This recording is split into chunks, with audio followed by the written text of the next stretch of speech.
या राजकीय जीवनामध्ये काय केलं पाहिजे किंवा काय नाही केलं पाहिजे या प्रश्नांची जे उत्तर आहे त्याचं उत्तर मला मिळावं या अनुषंगाने आपण करत आलेला आहे. माझा राजकीय प्रवासामध्ये मी 92 ते 97ला ग्रामपंचायतीचा सदस्य झालो मांडवगड प्रांतात. 97ला मी गोरगंगा सहकारी साखर कारखान्याचा संचालक झालो. परत 2002ला निवडणूक झाली. बिनविरोध निवडणुकीत मला पुन्हा संचालकाची संधी मिळाली. 2007 साली पुन्हा गोरगंगेची निवडणूक झाली. त्याच्यामध्ये मी पुन्हा संचालक झालो. सलग 8 वर्ष मी चेअरमन होतो. एक पराभव वजा करता काल मी पुन्हा निवडणूक लढवली. स्वर्गीय बाबुराव पाचर्डे हयात नसताना मी ती निवडणूक आम्ही सगळ्या संघटनांनी त्यावेळेस लढवली. त्याचबरोबर मी मांडवगण सोसायटीचे चेअरमन होतो. शिरूर तालुका मार्केट कमिटीचं संचालक म्हणून मी 7 वर्ष काम केले. आणि माझे चुलते कैलासवासी मल्हारराव तुकाराम पाटील जिल्हा बँकेचे संचालक होते, जिल्हा दूध संघाचे संचालक होते, पंचायत समितीचे सदस्य होते, मांडवगणचे सदस्य, सोसायटीचे संचालक असा त्यांचा प्रवास झाला. आज माझी सून समीक्षा अक्षय फराटे लोकनियुक्त सरपंच म्हणून मांडवगणमध्ये 17 सदस्यांची बॉडी असून त्याच्यामध्ये 14 सदस्य तिच्याबरोबर आहेत. गेली 20-25 वर्ष गाव प्राधान्याने माझ्या नेतृत्वाखाली काम करतो. माझा राजकीय प्रवास आहे. त्याच्याचबरोबर शिरूर तालुक्याच्या राजकारणामध्ये माझा प्रवेश आदरणीय महाराष्ट्राचे उपमुख्यमंत्री अजितदादा पवार लोकसभेला उभे राहिले आणि माझा राजकीय प्रवास तेव्हापासून सुरू झाला. आणि मग त्यांच्या बरोबरीनं मी स्वर्गीय बापूसाहेब पेटे, काकासाहेब पलांडे, पोपटरावजी गावडे आणि बाबूरावजी पाचर्डे यांच्याबरोबर विरोधीनं काम केले. आणि शिरूर तालुक्याच्या राजकारणात त्यांच्या बरोबरीनं मला ओळख मिळावा अशा स्वरूपाचा मी कार्यकर्ता घडलो. आणि मग त्याच्या अनुषंगाने अनेक जुने ज्येष्ठ नेते मंडळी म्हणजे स्वर्गीय शेखखान पठाण असतील, रशीद भाऊ धालीवाल असतील, मोहनशेठ खाबी असतील, बापना असतील, बोरा असतील, अनेक त्याचप्रमाणे शिरूरमध्ये बाकीचे बाईजान कंपनी असतील, त्या सगळ्या लोकांच्या बरोबरीनं मला त्याचप्रमाणे आपले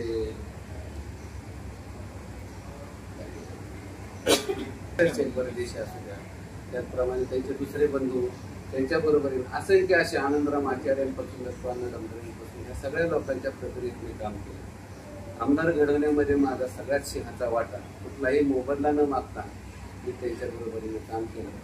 आणि कालच्या 15 वर्षाच्या कालखंडामध्ये मी राष्ट्रवादीपासून बाजूला गेलो. बाजूला जाण्याची कारण अनेक सगळे सांगत नाही आपल्याला. आणि मग स्वर्गीय बाबूरावजी पाचर्ड्यांना तिकीट नाकारलं आणि त्यांच्या बरोबरीने गेलो. म्हणून शिरूर आणि हवेली तालुक्यामध्ये प्रत्येक गावात माझा परिचय झाला. बाबूरावांचा प्रचार प्रमुख म्हणून आणि बाबूरावांची सगळी प्रचाराची सूत्र माझ्या हातात असल्यामुळे शिरूर आणि हवेली, शिरूरची 61 गावं आणि हवेलीची 41 गावं असा माझा प्रवास सगळ्या गावांमध्ये कार्यकर्ता पाठ आहे, संपर्क आहे, लोकांच्या सुखदुःखामध्ये जातो, सबरच होतो. अशा स्वरूपाचं काम 3 निवडणुका मी बाबूराव पाचर्डेंच्या केला. त्याच्यामध्ये 2 पराभव झाले आणि 1 विजय झाले. कमळ चिन्हावर ते निवडून आले. आणि मग बाबूरावांच्या नंतर बाबूराव गेले. आता 2 वर्ष त्यांना आता पूर्ण होत आहे. त्या कालखंडात माझा एवढा मोठा संघर्ष झाला, परंतु पद एकाच माणसाला मिळालं. म्हणजे बाबूरावांनाच फक्त आमदारकी मिळाली, आम्हाला काही मिळालं नाही. परंतु निष्ठेने त्यांच्याबरोबर राहिलो. जिथे असेल तिथं मी प्रामाणिकपणाने काम करणारा कार्यकर्ता आहे. नंतरच्या कालखंडामध्ये, दरम्यानच्या कालखंडामध्ये राष्ट्रवादीमध्ये फूट पडली आणि फुटीमध्ये अशोक पवार तिकडे राहिले. इकडं सही केली, म्हणजे इकडं माझी सून सही घेतली म्हणून मी तिकडं गेलो. आणि मग त्या पिरियडमध्ये मी अजितदादांशी जॉईन झालो. बाबूराव गेले. बाबूराव असते तरी मी हा निर्णय घेतला नसता. कारण बाबूराव गेले, माझ्या राजकीय परिस्थितीनं माझा राजकारणाचा वशिला गेला असं माझं मन झालं. आणि मग या राजकीय परिस्थितीत आपण काहीतरी करावं या उद्देशाला मी अजितदादांच्या बरोबर जाण्याचा मार्ग स्वीकारला. अजितदादांनी सुद्धा मला माहिती आहे, कारण मी त्यांना विचारूनच राजकारणात थांबलो होतो. आणि त्यांनाच विचारून मी पुन्हा प्रवेश केला अशा राजकीय पुराव्यामध्ये. मग आता नेमकं ह्या वर्ष 1.5 वर्षाच्या कालखंडामध्ये मी फिरत राहिलो. बाबूराव जसे गेले मी तसा सगळा प्रवास शिरूर आणि हवेली तालुक्यात करत राहिलो. परंतु लोक मला सारखे म्हणायचे, कोण लोक मला म्हणायचे, पदाधिकारी सगळे ज्या ज्या लोकांना त्रास झाला किंवा काय, पण साहेब गेले, साहेबांची उणीव तुम्ही भरून काढू शकता, आम्ही तुम्हाला साहेबांच्या बरोबरीला पाठवू. बाबूराव कातरनेच खऱ्या अर्थानं तुम्ही त्यांचं काम केलं. त्यांच्या राजकारणातील पावला पाऊल तुम्ही या तालुक्याचं नेतृत्व करू शकता आणि तुम्ही विधानसभेला आम्ही त्यांच्या दृष्टीनं पाहतो. अशी प्रत्येक माणसं मला, असे एक गाव नाही 100 गावांपैकी मला लोक भेटले नाही. आणि आजही त्याच जाणीवेतून त्याच वणीवेतून लोक माझ्याकडं सहानुभूतीनं पाहून आणि म्हणून ह्या निवडणुकीमध्ये मी उतरावा का नाही उतरावा या उद्देशाने मी करत होतो. परंतु या निर्णयापर्यंत आलो की लोकांचीच मानसिकता असेल आपण शिरूर हवेलीमध्ये निवडणूक लढवायची. तर म्हणून राष्ट्रवादी काँग्रेस पार्टीनं आता महायुतीचं सरकार आहे. महायुतीमध्ये भारतीय जनता पार्टी, शिंदेची शिवसेना आणि अजितदादांच्या राष्ट्रवादी काँग्रेस पार्टी यामध्ये मी ह्या सर्व लोकांचा आढावा घेतल्यानंतर मी इच्छुक म्हणून त्या ठिकाणी दावेदारी केलेली आहे. इच्छुक आहे परंतु उमेदवारीचा दावेदार आहे. जर ही जागा मिळाली तर राष्ट्रवादी काँग्रेसची मला संधी मिळाली आणि त्या अनुषंगाने आपण या ठिकाणी खऱ्या अर्थाने एकत्रित आलेला आहे. माझा राजकीय प्रवास गोडगंगा कारखान्याच्या पदयात्रेपासून ही सगळी संस्था उभी करायच्यासाठी मी प्रयत्न केला. तो टप्पा मी तुम्हाला पुढच्या ह्याच्यात सांगतो. आणि मग ह्या सगळ्या प्रवासामध्ये मला उमेदवारी मिळाली आणि उद्या नाही उमेदवारी मी दावेदार 100% आहे. अजितदादांचा आणि या शिरूर तालुक्यामध्ये अजितदादांनाच मानणारे कार्यकर्ते आहेत. पवारसाहेबांना हे आपले दैवतच आहे. पवारसाहेबांच्या बद्दल दुमत नाही, परंतु या ठिकाणी अजितदादांनी संपूर्ण केलेला विकास आपल्याला नाकारून चालणार नाही. प्रचंड विकासाचा, प्रचंड कामाचा, प्रचंड लोकसंग्रहाचा आणि प्रचंड लोकांना मेहनतीनं मदत करणारा कार्यकर्ता, नेता म्हणून अजितदादांची राज्यात ओळख आहे. एक कामाचा माणूस म्हणून त्यांची खऱ्या अर्थाची प्रसिद्धी आहे. आणि मग या प्रसिद्धीच्या माध्यमातून आज शिरूर तालुक्यामध्ये आज जे आमदार आहेत त्यांनी सुद्धा म्हणजे ह्या कालखंडामध्ये दादांनीच कामं केलेली आहेत असं आपल्याला सगळ्यांना माहिती आहे. म्हणून हा सगळा प्रवास करताना सगळी माणसं माझ्याबरोबर अटॅच आहेत. मग ती भारतीय जनता पार्टीची असू द्या, मला संधी जर मिळाली तर भारतीय जनता पार्टी, राष्ट्रवादी काँग्रेस, पवारसाहेबांचा, शरदचंद्रजी पवारसाहेबांचा गट मानणारा, स्वर्गीय बाबूराव, लोकनेते बाबूरावजी पाचरणे यांना मानणारा आणि मला सर्वसामान्य माणसाच्या गरिबाच्या पायाला हात लावून मी इथपर्यंत राजकारणात आलो. ही माझी राजकारणातली खरी ओळख आहे. म्हणून या निवडणुकीमध्ये मला राष्ट्रवादी काँग्रेस पार्टीने जर मला संधी दिली तर मी निश्चित निवडून येईल अशा प्रकारचा आशावादी आणि कसल्याही परिस्थितीत सगळ्या ताकदीनिशी मी ही निवडणूक लढवेल असा विश्वास मी आपल्याला या निमित्ताने देतो.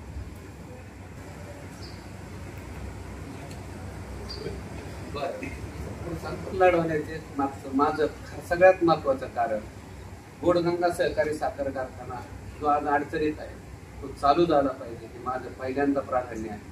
कालही होतं, आजही होतं. 25 वर्ष मी त्या साखर कारखान्यात आहे आणि उद्याही ते माझं राहणार आहे.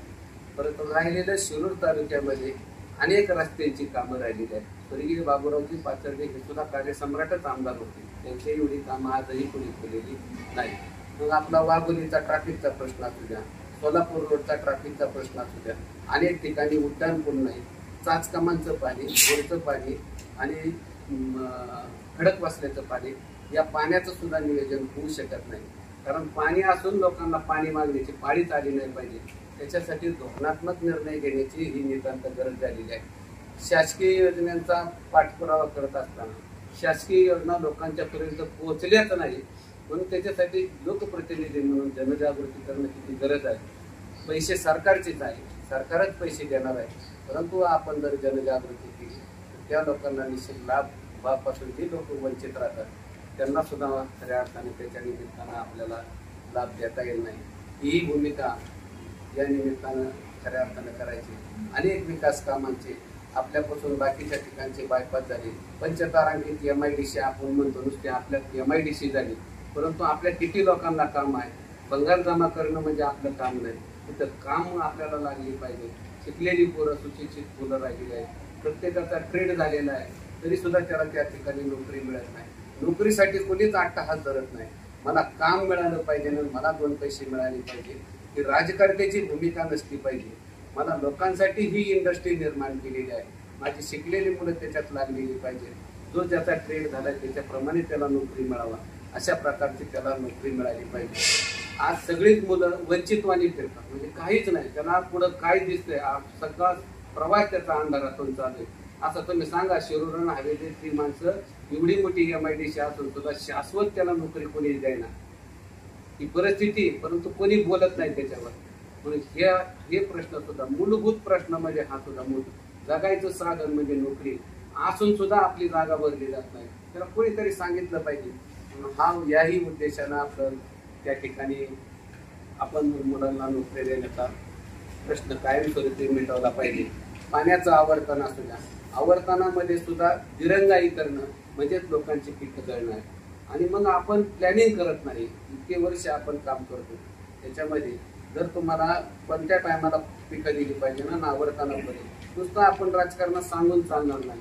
हेटू हेडन हेटू तेडन, इकडचे जळायला लागले तिकडच्यांना पाणी पाहिजे. सर्व तालुक्यातलीच लोक आहेत, त्यांना विश्वासात घेऊन पालकमंत्री असतील या सगळ्या मंत्री महोदयांच्या समोर ही पाणी वाटपाची जी यंत्रणा आहे ती सदोष असली पाहिजे. अशा कारण पाण्यासाठी आंदोलनच झालं नाही पाहिजे. त्यामुळे अधिकारी डिस्टर्ब, शेतकरी डिस्टर्ब आणि पिकं जातात. आपण नुसतं सांगून उपयोग नाही. एकरी 100 टन उत्पन्न काढा, 100 टनासाठी काय आपण नियोजन केलं हे सांगणे आपल्याला गरजेचं आहे. अशासाठी मी या निवडणुकीमध्ये आणि बाकीचं शिरूरची आपली एवढी शिरूर शहर आहे, नगरपालिका झालेली आहे, त्याच्यामध्ये असणाऱ्या अनेक गरजा लोकांच्या खऱ्या अर्थानं आजही अपुऱ्या आहेत, त्याही पूर्ण करण्याच्या दृष्टीनं प्रयत्न केला पाहिजे. शहर आपलं आहे असं अजून कोणीच समजत नाही. स्वर्गीय रशीद भाऊ झाडीवाला असू द्या, जाकीर आपलं शहीद खान पठाण असू द्या, या लोकांनी ही नगरी उभी केलेली आहे. मग आज प्रकाश धारीवाल सुद्धा स्वतःचे 2 पैसे खर्च करून निधी मिळेल का नाही मिळेल याची तमा न बाळगता, परंतु या नगरीचा माझा विकास झाला पाहिजे ही भूमिका ते सातत्यानं मांडतात. आपल्या पदरचे 2 पैसे गेले तरी खर्च करतात, लोकांना मदत करतात. व्यापारी म्हणजे व्यावसायिक असणारा माणूस म्हणजे आपल्याला प्रकाश धारीवाल एक खऱ्या अर्थानं जिवंत उदाहरण आहे. देश पातळीवरचा एक उद्योजक आपल्या नगरीमध्ये जन्माला आलेला आहे. वडिलांच्या बरोबरीनं ते काम करत आहेत. म्हणजे या मध्ये सुद्धा जे अपुरे प्रश्न राहिलेले आहेत, सगळे शहरातले लोक श्रीमंत आहेत असं अजिबात नाही. जे गरीब आणि उपेक्षित लोक राहिलेले आहेत, घरकुलापासून वंचित असतील, या सगळ्या लोकांना समन्वयानं न्याय देण्याच्या दृष्टीने आपण प्रयत्न केला पाहिजे. ही भूमिका माझ्या राजकारणाच्या जीवनामध्ये मी बाळगलेली आहे. तर याच्यासाठी ही मी उमेदवारी मागण्याचा या निमित्तानं प्रयत्न करतोय.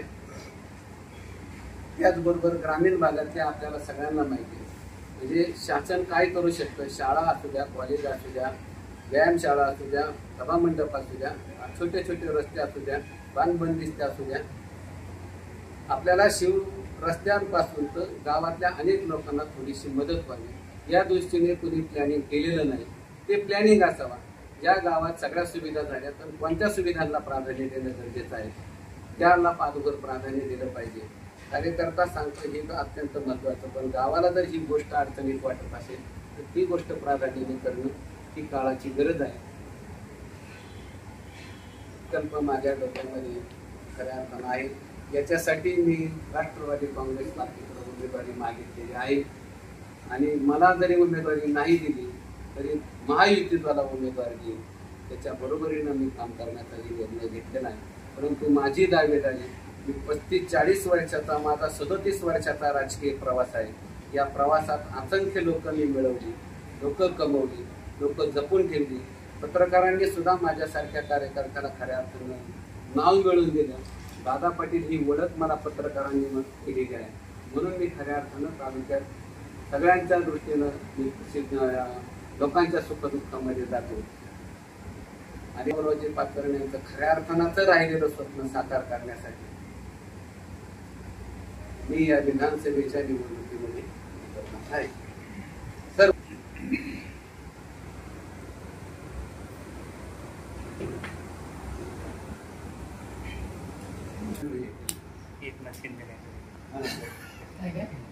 एकनाथ शिंदे नाही म्हणले मी बाळासाहेब. आणि मी खरं करायचं राहुल दादा असते तरी राहुल दादा गुरव पाचरण्यांना सगळे सोडून गेले 15 वर्षात, पण मी अजिबात सोडलं नाही. शेवटच्या क्षणापर्यंत मी बाबूरावांच्या बरोबर राहिले. म्हणजे माझ्या दृष्टीने मी त्यांचा राजकीय वारसदारच आहे.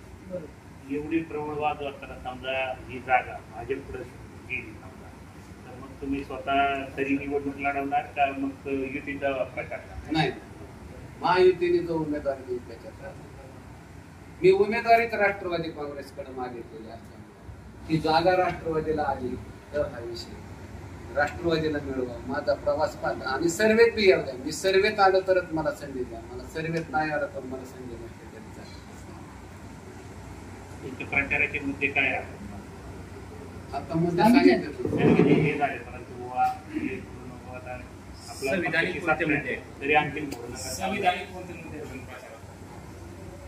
खासगीकरण त्या संदर्भात, बेरोजगारी, आता मुद्दे सांगितले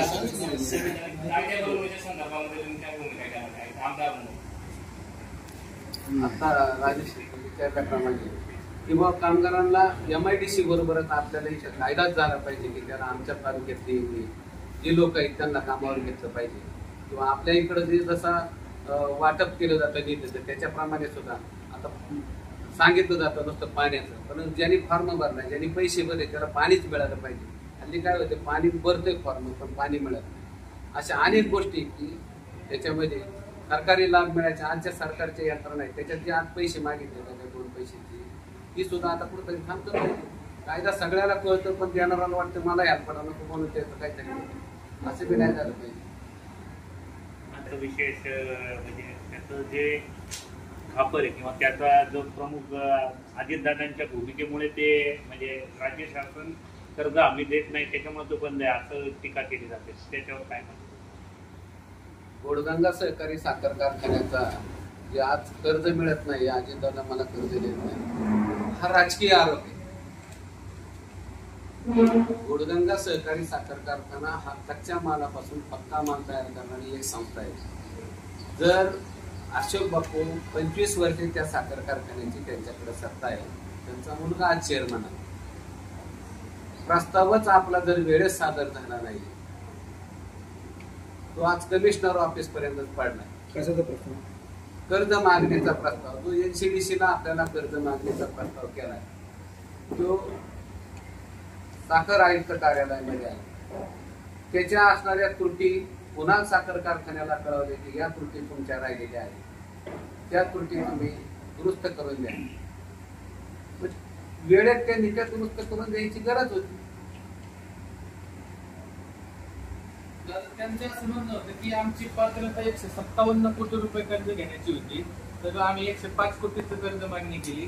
तर ही महत्वाची त्रुट काढून आमची फाईल त्या ठिकाणी पाठीमागे पाठवली. आणि दरम्यानच्या कालावधीमध्ये काय झालं की कारखाना चालू असताना सगळे हप्ते रेग्युलर होते आणि त्यानंतर तुम्ही फाईल दाबल्यामुळं पुढे जे काही आमचं कर्ज भरायचं होतं तर ते भरणं थांबलं गेलं. नाईलाजास्तव 90 दिवसाच्या नंतर कारखाना NPA मध्ये गेला आणि त्या ठिकाणी फाईल अडकली. तर तुमची म्हणजे ते सांगतायत एक, तुम्ही सांगतायत एक, आणि तुम्ही याच्याबद्दल एक बोललात की मी आमदार झाल्यानंतर गोडगंगा सहकारी साखर कारखाना प्राधान्याने चालू करण्याचा मी प्रयत्न करणार आहे. मान्य आहे. आमचे पत्रकार बंधूंनी एक प्रश्न तुम्हाला केला की बाबा अजितदादांनीच या संदर्भात फाईल दाबली असा विरोधकांचा जे आरोप आहे. कारण इथून पाठीमागे अनेक राज्यातल्या असे अनेक कारखाने आहेत की ज्यांना या राज्य शासनाने थक हमी किंवा कर्ज प्रकरण दिलेले आहे, परंतु एकमेव अशोक पवार अजितदादांबरोबर न गेल्यामुळं ही फाईल दाबली हा त्यांचा आरोप आहे. त्याबद्दल तुमचं काय मत आहे? मी पवार साहेबांच्या बरोबर गेलो म्हणून मला कर्ज दिलं नाही हा आरोप धंदात खोटा आहे. सहकारातले तज्ञ आहेत, सहकारातले हुशार आहेत. कर्ज हे कोण पाहून मिळत नाही, कर्ज हे फाईल पाहून मिळतं, त्याचा व्यवहार पाहून मिळतो. आपल्याला कारखाना आपण चालवतोय, शासनानं कर्ज प्रस्तावामध्ये ज्या त्रुटी दिल्या त्या तर दुरुस्त करायचं काम कोणाचं आहे? आपलं स्वतःच आहे. मी जर माझी फाईल बरोबरच करून नाही दिली आणि मग मी कर्ज मागायला फक्त हा राजकीय ठपका अजितदादांवर ठेवणं आणि म्हणून ही अत्यंत गैर आहे. त्यांनी तुम्हाला दाखवले का? मी माझी पत्रकारांना दिलेली आहे. आतापर्यंत आपण सगळेजण छापत आलो, कुठलंही थकीत कर्ज नाही, कुठं आमचे काय नाही. मग आज हा कारखाना बंद का झाला? 25 वर्षात साखर कारखाना तुम्ही थांबवला. हा सगळा तोपर्यंत चांगला चालला आणि तुम्ही इकडे गेला म्हणजे कालच्या निवडणुकीमध्ये सुद्धा हा कारखाना थकबाकीतच होता. दुरुस्त करायचा ना. मी म्हणतो काही अजितदादांनी सांगू द्या, काही अजितदादांनी जरी सांगितलं असतं तर तुम्ही अटी दुरुस्त केल्या, जर तुमची फाईल नाही झाली तर मग तिथं आम्ही सुद्धा तेच करणार आहे. कारखाना चालू करायसाठी आम्हाला सुद्धा तेच लागणार आहेत ना. तुम्ही फाईल त्या दुरुस्त करा, तोपर्यंत तुमचं होईल. काय व्हायचंय की तुम्हाला पैसे उपलब्ध झाले पाहिजे, सगळं केलं पाहिजे. परंतु असं आपल्याला पत्रकारांना म्हणत नाही काही का, ही एक 25 वर्षी एक हाती सत्ता असताना कुठल्याही संचालकाचा काही त्याच्यामध्ये हस्तक्षेप नसताना देखील ही संस्था अडचणीतच का आली? सगळी सुबत्ता 15 ते 20 किलोमीटरच्या आत साखर कारखान्याला 9 लाख टन उभा ऊस असताना तुम्ही हा उलटा प्रश्न त्यांना विचारायला पाहिजे. माझं सगळ्यांना मत आहे की बाप्पा हा कारखाना नुसतं सांगू नका. कोजन झालं, राजकारणाची निवडणूक आली की फडणवीस आणले आणि कोजनला अडचण आणली. आता निवडणूक आली लोक विधानसभेची की लगेच मी पवार साहेबांच्याकडून. घोडगंगा कारखाना हा राजकारणाचा अड्डा नाही, तुम्ही कारखाना चालवायला पाहिजे होता. तुम्ही निष्ठा बिष्ठा ही सांगू नये. 22,000 सभासदांनी तुमच्यावर निष्ठा ठेवली, परंतु त्यांच्या चुलीत पाणी वाटण्याचं काम आज तुमच्याकडून झालेलं आहे. पवार साहेबांच्यावर निष्ठा तुमची जरुरी, परंतु 25 वर्षात अजितदादांच्या राजकारणाची तुम्ही गद्दारी केली असं नाही का वाटत? ज्याच्या त्याच्या प्रमाणे जोतोय घेतो. हा मुद्दा त्याच्यामध्ये असा आहे, आपल्यालाच कर्जाची फाईल नाही. मी उद्या दुसऱ्या बँकेत मला बी कर्ज घेतो, इथं शरद सहकारी बँकेला कर्ज घेतो, दुसऱ्या बँकेचा बोजा असल्या मला कसं कर्ज देईल? ती त्रुटी मी भरून काढली पाहिजे. माझी कर्जाची फाईल ओके असं कोणी सांगतं? एवढ्या सगळ्या लोकांना कर्ज मिळतं आणि आपल्याला मिळत नाही असं नाही. त्यातही आज इतर राज्याच्या आपलं इतर पक्षाच्या लोकांना कर्ज मिळालं आणि आपण पवार म्हणजे दादांनी इतके दिवस तुम्हाला मदत केली. पवार साहेबांना अजितदादा नुसतं तुम्हाला कर्ज द्यायला जन्माला आल्यात का? हा माझा खऱ्या अर्थानं अशोक पवारांना सवाल आहे. पवार साहेब आणि अजितदादा नुसतं मला चेअरमॅनी मान खाली घालायला लागली. पवार साहेबांना शिंदे साहेबांकडे अशोक पवार कर्ज मागणीसाठी घेऊन गेले. 25 वर्षाचे मी सुद्धा संचालकाचा त्या साक्षीदार आहे. मला सुद्धा लाज वाटली खाली की ह्या साखर कारखान्याला कर्ज मागायला पवार साहेबांना न्यावं लागतंय. असं नाही वाटत आपण पत्रकार म्हणून सगळ्यांना? 25 वर्षे एक हाती सत्ता देत असताना ज्या साहेबांच्या आशीर्वादाने हा कारखाना चाललाय, साहेबांना सुद्धा म्हणजे मला साहेब मी सुद्धा साहेबांना भेटल्यावर सांगणार आहे, साहेब कर्ज मागणीला तुम्ही जाण्यापेक्षा त्याला चांगला कारखाना चालवायला सांगायला जायला पाहिजे. आज हाय मोकलून माणसं रडतायत, ट्रॅक्टरवाला रडतोय, टोळीवाला रडतोय, उसावाला रडतोय. लोकांची व्यवस्था होणारच आहे. अरे अनेक कारखाने झाल्यात. घोडगंगा बाजार देतो 2700-2600, बाकीचे गुराळावाला 3200 रुपये बाजार देतो. या स्पर्धेत आपण येणार कधी? आणि मग खाजगी साखर कारखान्याला तुम्ही मात्र समर्थ आहे, त्याच्यावर तुमची निष्ठा राहिली आणि सहकार मात्र त्याच्यावर तुम्ही काय केले नाही.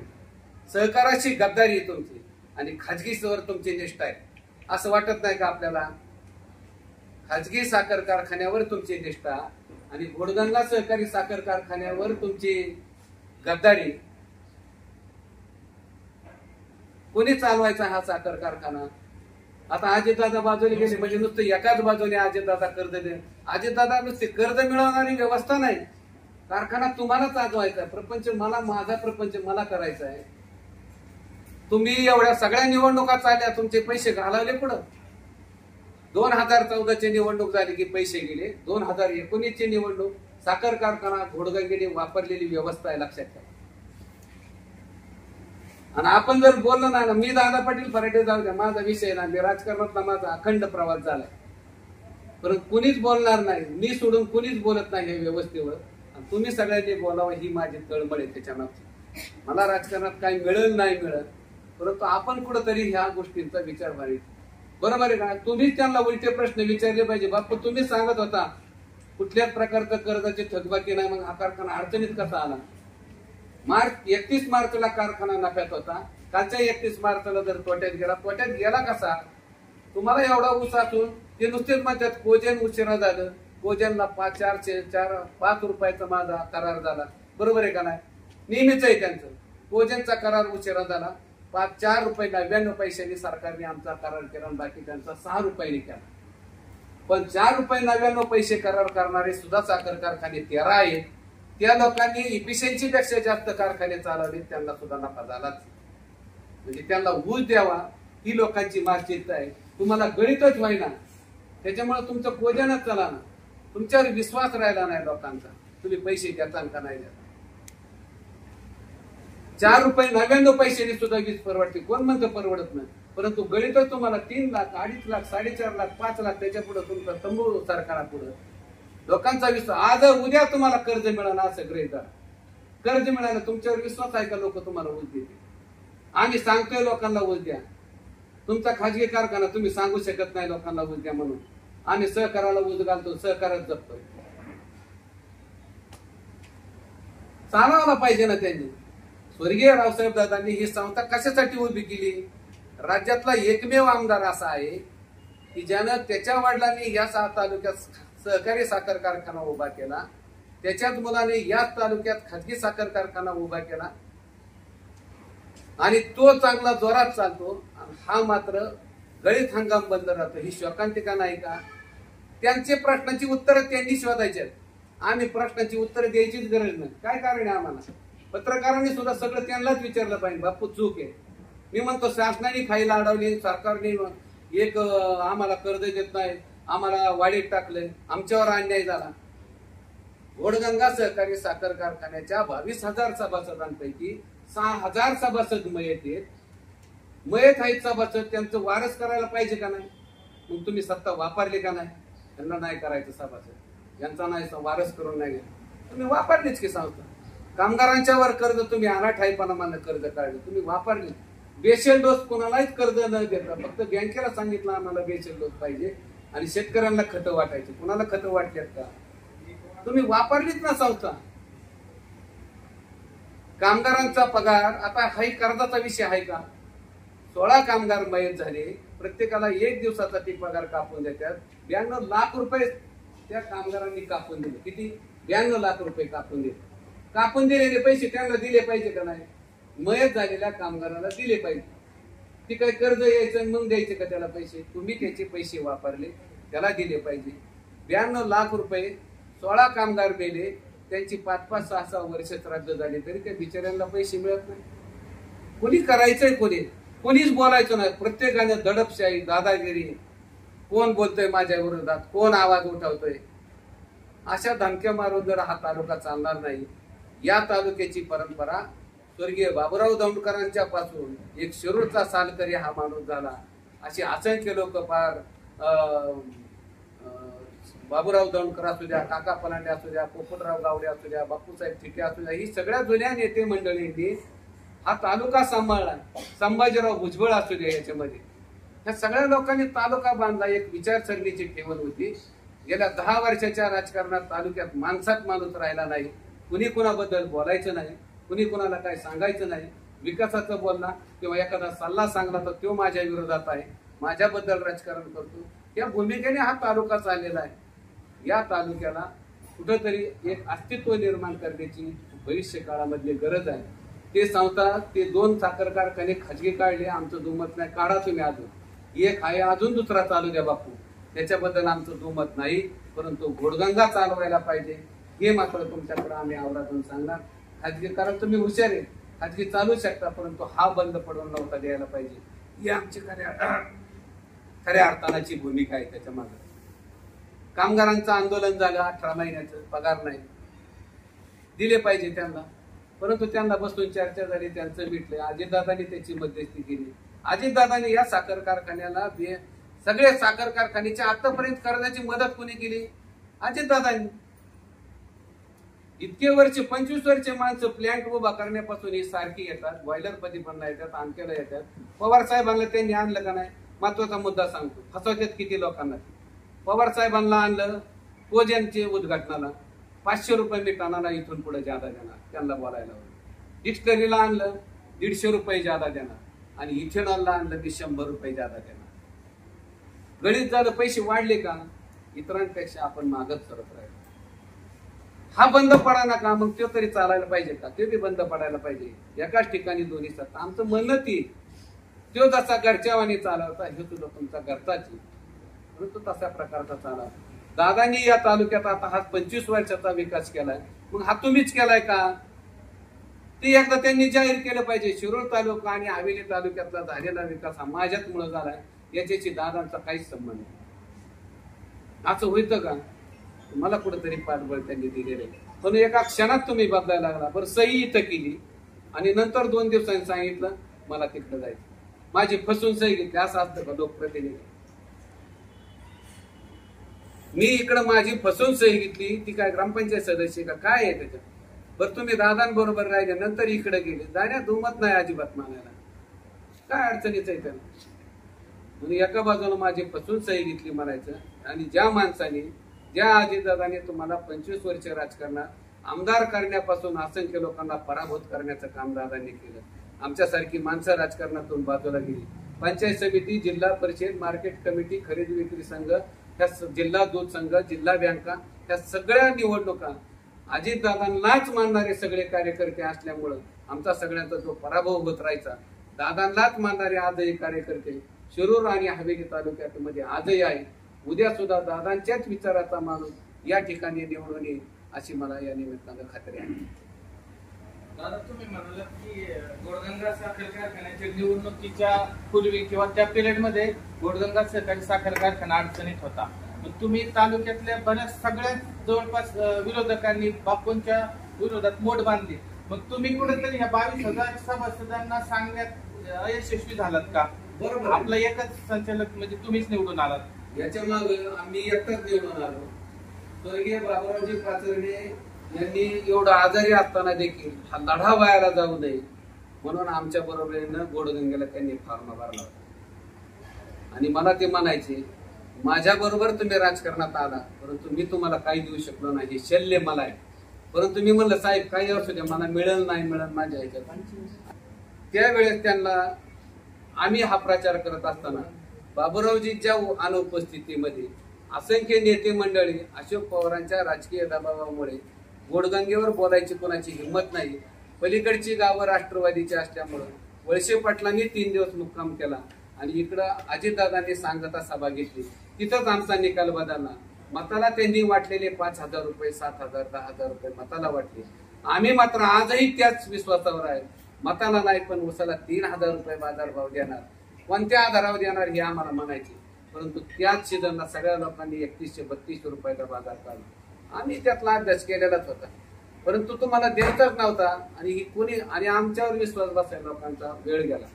पदयात्रा काढली, 260 किलोमीटरचं अंतर आम्ही चाललो. बाबुरावजी पाचर्डे आम्ही सगळ्यांना सांगत होतो 2014ला की कारखाना बंद पडणार. लोकांनी आम्हाला स्वीकारलं नाही.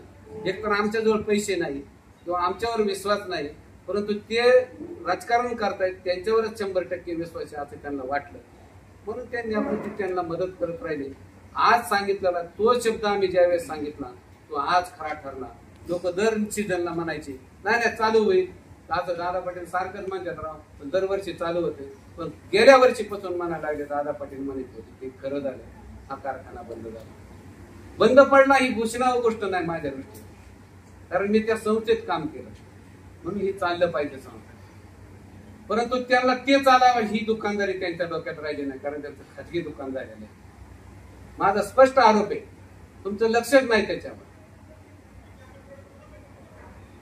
आणि कर्ज दिलं नाही, दयावाया करायची पाळीच का आली? आपल्या मागून भीमाशंकर उभारायला 400-450 कोटी रुपये त्यांना आतापर्यंत नफा झाला त्या साखर कारखान्याला. दरवर्षी नफा मिळतो. व्यंकटेशला सुद्धा गेल्या वर्षी 36 कोटी रुपयाचा नफा आहे. पैसे मिळत नाही कोणाला सांगता, परंतु आपल्या सगळ्यांची मानसिकता आमच्यापासून तो तुमच्या सगळ्यांपर्यंत अशी मानसिकता करून टाकली ही लय अवघड आहे आणि मला कर्ज मिळाला आणि कारखाना चालवणं एवढं सोपं काम नाही. दुसरा गाणं काढला त्यांनी कारखाना, पाईप बनवायचा, पीव्हीसी पाईप बनवा किंवा एखादा चेंबर बनवायचा. सगळे लोक साखर कारखानाच करतात तिथं. हर्षवर्धन पाटलांनी सांगितलं सुद्धा होतं त्यांना की तू फाईल वेळेत द्यायला पाहिजे. हे आता त्यांचा विषय नाही आपला. हे सगळ्यांना सगळं गोष्ट माहिती आहे. म्हणून अजितदादांवर ठपका ठेवणं त्यांनी आता बंद केलं पाहिजे. नाहीतर आम्हाला या तालुक्यामध्ये सगळं गावोगावी जाऊन फिरून सांगावं लागणार आहे हा साखर कारखाना अडचणीत नेमका कोणी आणला आणि त्याला तेच जबाबदार आहे. मी मागं सांगितलं होतं घोडगंगेची आजच्या परिस्थितीला अशोक पवार आणि अशोक पवारच जबाबदार आहे. दादा, आपल्या शिरूरमध्ये राजनगाव आणि काळेगावमध्ये जी काही पंचतारांकित MIDC आहे, तर त्या MIDC मध्ये स्थानिक जे आहेत आपले लोक, त्यांच्याकडून कंपन्यांमध्ये कॉन्ट्रॅक्ट घेताना किंवा त्या ठिकाणी वेगवेगळे कामं करताना दहशत माजवली जाते, दबाव तंत्र वापरलं जाते. त्यामुळे हे कंपन्यांचे जे अधिकारी आहेत, तर ते अधिकारी स्थानिक लोकांना, युवकांना नोकऱ्या देत नाहीत. मग भविष्यात समजा तुम्ही आमदार झालात, तर या संदर्भात स्थानिकांना नोकऱ्या देण्याच्या संदर्भात तुमची काय भूमिका असेल? आपण ती कंपनी, ते अधिकारी, आपल्या इथं पहिले जे जुने लोक त्याच्यात काम करतात, त्याचा समन्वय केला पाहिजे. तो का काम करणार? कारण काही त्याच्याकडे परमनंट कामगार असतात, काही ठेकेदारीने कामगार भरलेले असतात.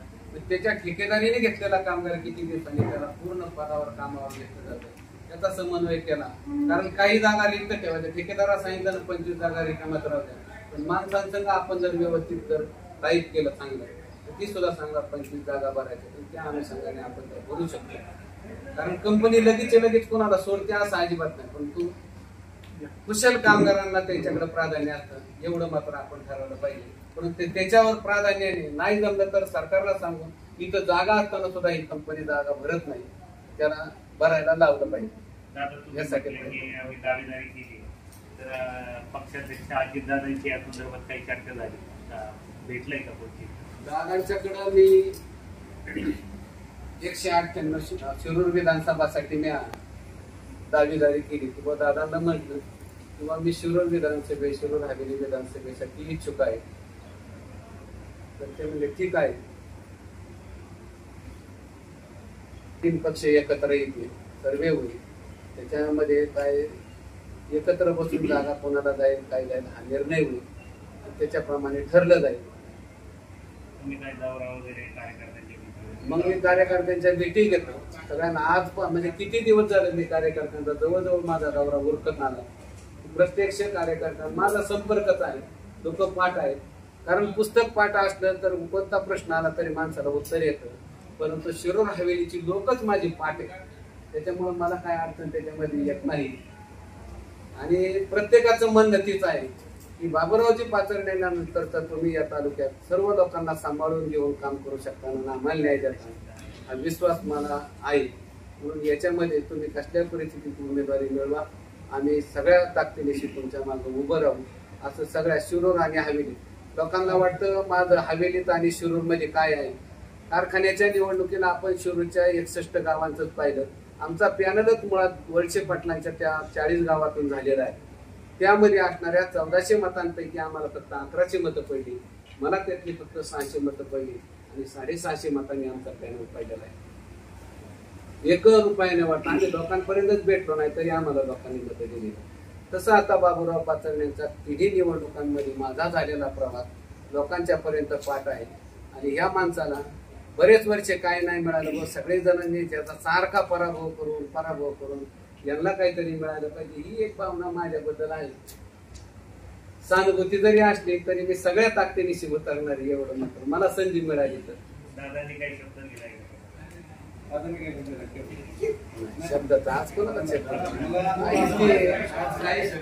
तुम्ही म्हणले की माझा पराभवाचा प्रवास पाठ आहे असं तुम्ही म्हणले, पण तुम्ही जेव्हा तुमची पार्श्वभूमी सांगितली तेव्हा सगळे विजयाचेच इतिहास तुम्ही सांगितला, हा एक भाग.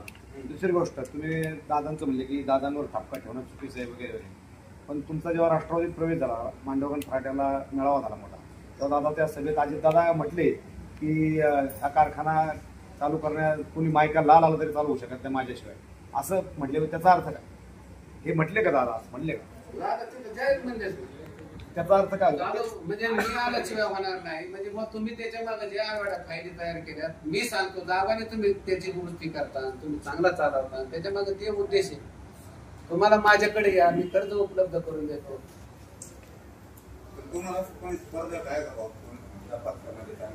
असू शकतं ना, अजून जवळ आल्यावर अजून कोणी येऊ शकतं, इच्छुक होऊ शकतं. अजूनपर्यंत मला नाही वाटलं. दादांकडे परस्पर कोणी जर भेटला असलं आणि माझं पक्षात कुणी उमेदवारी मागितलं तरी माझं दुमत नाही. ते बी त्या लायकीचेच असतात. प्रत्येक जण आपल्याला मिळावा या अपेक्षा असते. परंतु मला राजकीय प्रवास मला जास्त आहे, माझी इच्छाशक्ती जास्त आहे. तुम्ही जेव्हा दादांनी म्हणले की मला मी इच्छुक आहे, मला दादा नाही म्हणले मला जो राहायचं नाही. दादांचंही नाव आणि विचारायचं. हा भ्रम काढून टाका. अजितदादा शिरूरमध्ये उभे राहणार ही माणसं राजकारणातला इतिहास तयार करतात. बारामती तालुक्यातून मी 15 वर्ष आलो, 16 वर्ष आलो का 12 गाडा आलो. त्यांना इतिहास करायचा असतो. त्यांना काही पुढे उभं राहायचं नाही, काय नाही काय उगत त्यांना उभं करायचं. मी त्यांना नव्हतं भेटतो ही तर माझ्या दृष्टीने करू. हा राजकीय प्रवास आहे. समोरच्यांना फक्त ती सांगायची अहो मी दादांना घाबरत नव्हतो. त्यांना काय इतिहास पडेल माझ्या गेल्या वेळी हंगाम चालू झाला आता वेगवेगळी हंगाम 2-3 महिन्यावर आलेला आहे. त्या संदर्भात अजितदादांशी तुमची काय चर्चा झाली? आम्ही सांगितलं की मागच्याच वेळेस आता मी परत सांगतो. अजितदादांनी सांगितलं फाईल क्लिअर करून आल्यावर मी तुम्हाला कर्ज पुरवठा करेन. मी राजकीय फाईल थांबलेली नाही. सगळ्यांनी अगोदर डोक्यातून काढून टाका. पवार साहेबांच्याकडे गेले म्हणून अजिबात नाही. उद्या भविष्यात पवार साहेब दादा एकत्र येते आपल्या तरी काय करायचं. सगळेच राजकारणी आहे ना, ऊस उत्पादक शेतकरी सर्वसामान्य नागरिकांना आहे ना गोलमाल करतायत. ते कसा की यशवंत सहकारी साखर कारखाना आपल्या मतदारसंघामध्ये गेली अनेक वर्ष बंद आहे. तुम्ही अनेक वेळी तुमचे दादा तुमचे साहेब सगळ्या पक्षाचे नेते आले आणि आम्ही यशवंत कारखाना सुरू करतो म्हटला.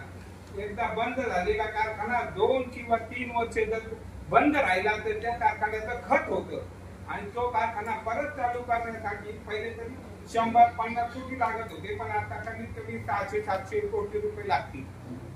परंतु आता घोडगंगा सहकारी साखर कारखाना 1 वर्ष झालं गळीत बंद आहे. परत आता दुसऱ्या वर्षी आताच काम चालू झालं पाहिजे होतं कारखान्याचं, चालू नाही. या वर्षी हा कारखाना बंदच राहणार. या कारखान्याचं खतच होणार. तुम्ही ह्या लोकांना सांगताय की पैसे नाही निधी नाही, मग कारखाना सुरू जर करायची तुमची इच्छा आणि मानसिकताच राजकारणाची नाही असं मला वाटतं. नाही आता कसं होतं आपण हा दोष लोकांवर घेऊन उपयोग नाही.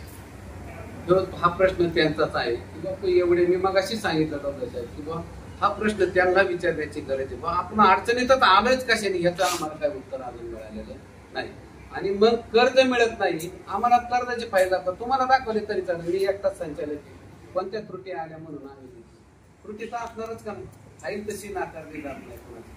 कारण उद्या तरी परत भविष्यात मदत करायची म्हणलं तर त्या कारखान्याला मदत करताना आज झालेलं व्याज परत वाढतच जाणार आहे. असं अजिबात होत नाही तसं.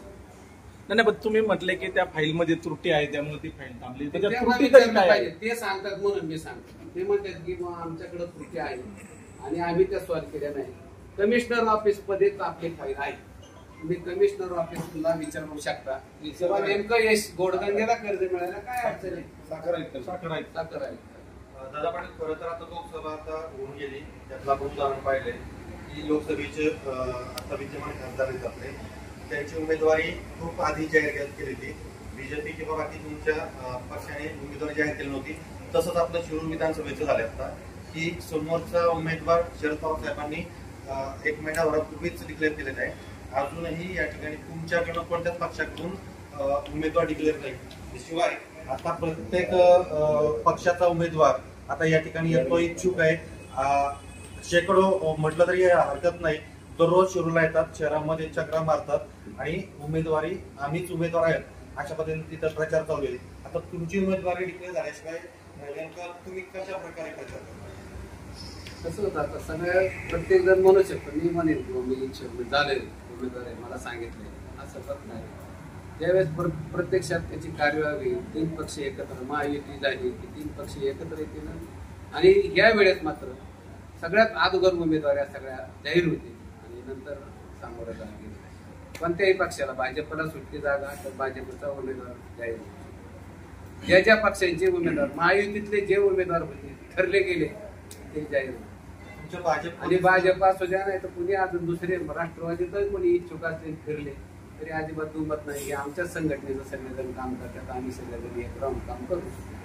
ह्या नोकऱ्या फक्त राजकारणाच्या राजकारणामुळे मिळालेल्या नाही.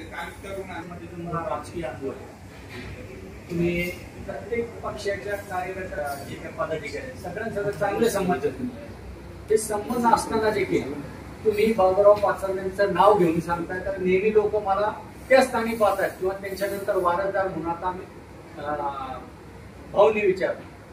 तर हे सगळं असताना तुमच्या अख्यारी सगळं वातावरण असताना तुम्हाला अशी काय गरज पडली की तुम्हाला राष्ट्रवादीमध्ये जावं असं वाटलं आणि तिथून असा काय तुम्हाला आशेचा किरण दिसला तर तिथून आपल्या येणारा काळ आपल्यासाठी उज्ज्वल असताना किंवा आपण दावेदारी ठामपणे सांगू शकतो. बाबूराव पाचरणे असते तर मी हा विषय घ्यायचा मगाशी सांगितलं. बाबूराव पाचरणे जर हयात असते तर मला पक्ष बदलायचा विषय नव्हता. तो तालुक्यात मला स्थानिक आमदारांच्याकडून ज्या लोकांना अडचणी यायच्या आणि माझा संघर्ष मोठा असल्यामुळं या लोकांना ज्या अडचणी यायच्या ते मी सॉल्व्ह करू शकत नव्हतो. आमदार मला मदत करायचे, मंत्रालय असतो आमचा असतो, तहसीलदाराला फोन कर, इकडे एसटी ऑफिसला फोन कर, अनेक प्रश्न आहेत लोकांना. म्हणजे मी बाजूला सरल्यामुळं माझ्या जवळच्या लोकांचा ट्रॅक्टर सुद्धा उचलला लागत नव्हता. दुसऱ्या कारखान्याला ट्रॅक्टर लावायचे, ऍडव्हान्स मिळायचं असलं, मुलगी परदेशात जायची, तिला फीला पैसे मिळाले पाहिजे, ऊस गेल्यावर तुला पैसे मिळतात, काय ऊस गेला पण अगोदर पैसे द्या त्यांना मिळणार नाही. परदेशात असू द्या, शिक्षण असू द्या, मेडिकल असू द्या, त्या लोकांना पैसे मिळत नव्हते आणि सरकारी दरबारीमध्ये आमचं काम सगळीकडे आडायचं. आणि मग आता साहेब गेले, मी मगाशी स्पष्टपणाने सांगितलं बाबूराव पाचरणे गेले, माझ्या राजकारणातला वशिला गेला, मी वशिला शोधायला गेलो. असे पवारांच्या पुढे नुसतं सुट्ट काम करणं एवढी सोपी गोष्ट नाही. मग मला कोणाचा तरी आधार पाहिजे. मग मी पूर्वी त्याच पक्षात होतो, फक्त सांगून बाजूला गेलो. असे पवारच तिथं बरोबर होते, ते बाजूला गेले, मला जागा झाली असं माझं स्वतःचं मत झालं. मला काही मिळेल किंवा नाही मिळेल, परंतु मी लोकांना न्याय देऊ शकतो एवढी भूमिकेनेच मी फक्त अजितदादांच्या बरोबर गेलो. काम करायला संधी मिळेल, लोकांचा विकास होईल, लोकांचा त्यांनी सांगितलेला विकास मी खालीपर्यंत सांगू शकतो. आज ते सांगतात का अजितदादांनी एवढा 25 वर्ष विकास केला, किंवा त्यांनी काम केलं, परंतु मी एक आता मधला दुवा आहे, हे काम अजितदादांनी केले, मी केलेलं नाही.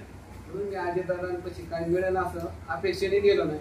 परंतु आता नेमकी जागा आहे, आधी मिळाले सांगितलं तर असं, आणि नाही काय दिलं तरी मी नाराज नाही. उद्या पार्टीने दुसऱ्या कोणत्या पक्षाला उमेदवारी दिली तरी माझ्या घरी यायची गरज नाही, मी त्या दिवशी कामाला लागलेला असं अजिबात नाही. आणि राष्ट्रवादी व्यतिरिक्त तुम्हाला समजा तिकीट दिलं भाजपने, हा भाजपने जर तुम्हाला तिकीट नाही, राष्ट्रवादी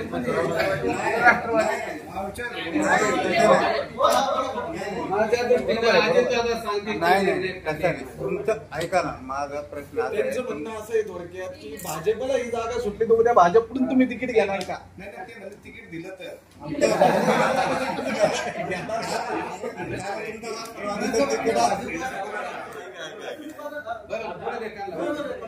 माझा प्रश्न असा आहे, तुमचं राष्ट्रवादीचं तिकीट आज फिक्सिंग आहे बरोबर. यदा कदाचित भाजपने जर तुम्हाला दिलंच तिकीट जर तर तुम्ही ते स्वीकारणार का त्या तिकिटावर? मी तिकिटाच्या संदर्भात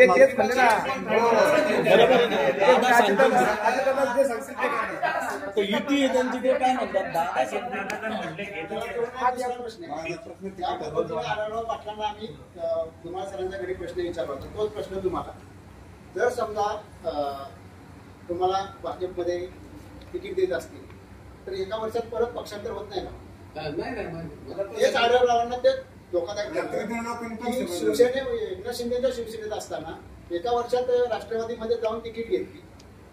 वरच्या फळीतले नेते तुमच्या बरोबर असताना जनता दुसऱ्या तिसऱ्या फळीतले कार्यकर्ते राष्ट्रवादी बरोबर नाही, हे लोकसभेचं चित्र समोर आलं. तर तो धोका नाही. म्हणजे त्यांनी विचारलेला प्रश्न बरोबर आहे, तेव्हा माझ्या दृष्टीनं ती अडचण आहे किंवा ती 3 पक्ष महायुती एकत्र येईल म्हणून मला दादा सांगतील तो. आणि मला वैयक्तिक खाजगी विचारलं तर मी राष्ट्रवादीचाच माणूस आहे, त्याच्यामुळे मला त्याचा विषय म्हणजे मला नकोच आहे. राष्ट्रवादीपेक्षा जर भाजपचा जर दावेदार चांगला मला आपल्याला 3 पक्षांनी सांगितलं बरोबर आहे. मला इथपर्यंत पोहोचवणारा सगळा पत्रकार आहे, त्याच्यामुळे मला सगळ्यांना मनापासून धन्यवाद. आपण सगळेजण जेवण केल्याशिवाय कोणी जायचं नाही ही आग्रहाची विनंती आहे. हे काढून घ्या. तुम्ही आमदार बाकीच्या सगळ्यांपेक्षा वेगळी ट्रीटमेंट जर नाही मिळाली माझ्याकडून तर मी